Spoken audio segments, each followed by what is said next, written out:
ये जरूर हमारे पड़ोसी गांवों का काम है, इसका पता मैं लगा कर रहूंगा।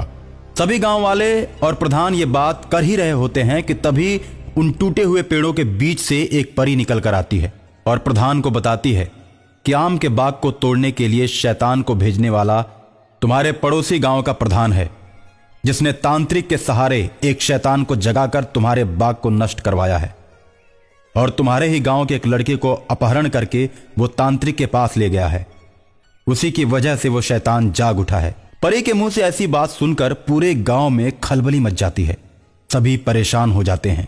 तो गांव का प्रधान परी से कहता है, हे परी, हमारे ऊपर आई इस भयंकर विपदा से हमें बचाइए। हमें कोई ऐसा उपाय बताइए जिससे कि हम उस प्रधान से बदला ले सकें और उस शैतान को मारकर उस बच्चे को आजाद कर सकें। अगर तुम्हें उस दुष्ट मुखिया और शैतान से बदला लेना है तो तुम्हें एक सिद्ध बाबा के पास जाना होगा। उसके बाद परी उन सभी को सिद्ध बाबा का पता बता देती है और सभी लोग सिद्ध बाबा के पास जाते हैं। इस बात का पता जब तांत्रिक को चलता है तो वो उन सभी को रोकने के लिए उस शैतान को भेजता है और शैतान उन लोगों के सामने आकर खड़ा हो जाता है। शैतान को अपने सामने देख प्रधान परी को याद करता है और परी को याद करते ही वो तुरंत उन लोगों के पास आ जाती है और अपनी छड़ी से शैतान को वहां से भगा देती है। उसके बाद सभी लोग साधु बाबा के पास जाते हैं और उनको सारी घटना बताते हैं।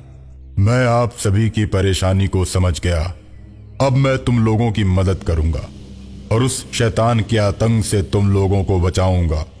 उसके बाद बाबा हवन करते हैं और मंत्रों से सिद्ध किया हुआ जल प्रधान को देते हैं और कहते हैं, प्रधान जी, इस जल को लीजिए।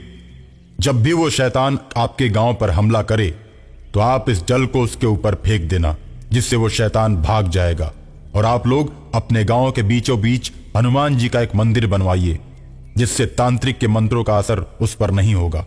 साधु बाबा की बात को मानकर गांव वाले और प्रधान जी गांव में हनुमान जी का भव्य मंदिर बनवाते हैं। इस बात का पता जब तांत्रिक को चलता है तो वो क्रोध से आग बबूला हो जाता है और वो तुरंत उस शैतान को इस मंदिर को तोड़ने के लिए भेजता है और शैतान तांत्रिक की बात मानकर गांव की तरफ बढ़ता है।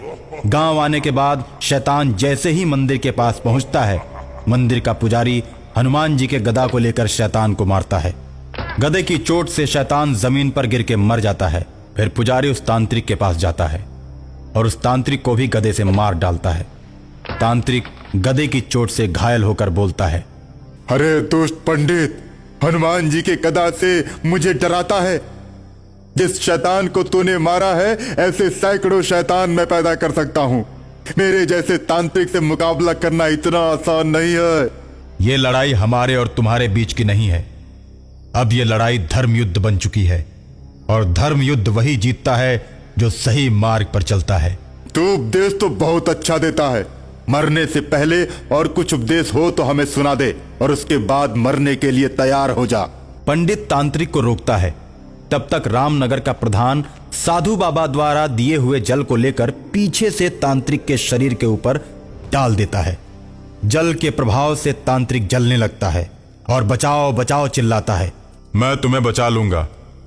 ये बताओ कि जिस बच्चे को तुमने चुराया था वो बच्चा कहां है? उसे प्रकट करो। पहले तुम आग बुझाओ, उसके बाद मैं बच्चे को प्रकट करता हूं। नहीं, तुम्हारी बातों का कोई भरोसा नहीं। पहले तुम बच्चा वापस करो। तांत्रिक प्रधान की बातों को मानते हुए बच्चे को आजाद कर देता है। प्रधान उस लड़के को अपने पास बैठा लेता है और तांत्रिक के ऊपर पूरा जल उड़ेल देता है। तांत्रिक धू धू कर जलने लगता है और गांव वाले अमन चैन से रहने लगते हैं।